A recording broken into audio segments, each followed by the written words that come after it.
கட்சியுடன் கூட்டணி அமைக்க வாய்ப்பு இருக்கா?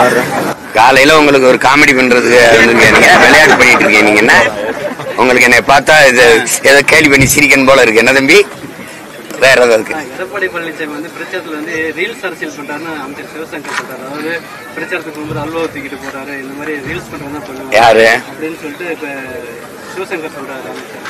அவங்க அவங்க அவங்க என்ன பண்ணாங்க? தம்பி உதயநிதி செங்கலை தூக்கிட்டு ஊருவரா சுத்தலையா?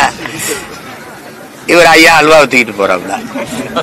என்ன ஒன்னே ஒண்ணுதான் இருந்தது. அந்த அந்த எய்ம்ஸ் மருத்துவமனைக்கு ஒரு செங்கலை ஒண்டி வச்சிருந்தாங்க ஒரு 15 வருஷமா. அதையும் தம்பி திருடிட்டு போயிட்டாப்ல. இவரு அல்வா நான் வந்தேன்னா அல்வா தான் கொடுப்பேன்னு காட்டுறாப்ல. இது போங்க, இதை போய் பேசிட்டு இருக்கு. என்ன ஆமா அறிவிப்பேன் முழுக்கல்ல தேர்வு பண்ண வரைக்கும் அறிவிப்பேன். இன்னைக்கு அறிவிப்பு வாய்ப்பு அறிவிப்பேன் தான் சொல்றேன். இன்னைக்கு தான் அறிவிப்பேன். திருநெல்வேலியில் அண்ணாமலைக்கு மன்றங்குடி அறிவிச்சிருக்காங்க.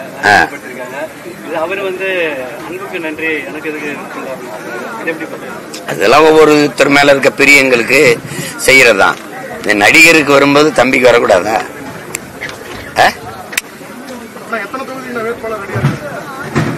6 தொகுதி இருக்காங்கன்னு நினைக்கிறேன். 6 அதான் அது மாலையில் அறிவிப்பேன்.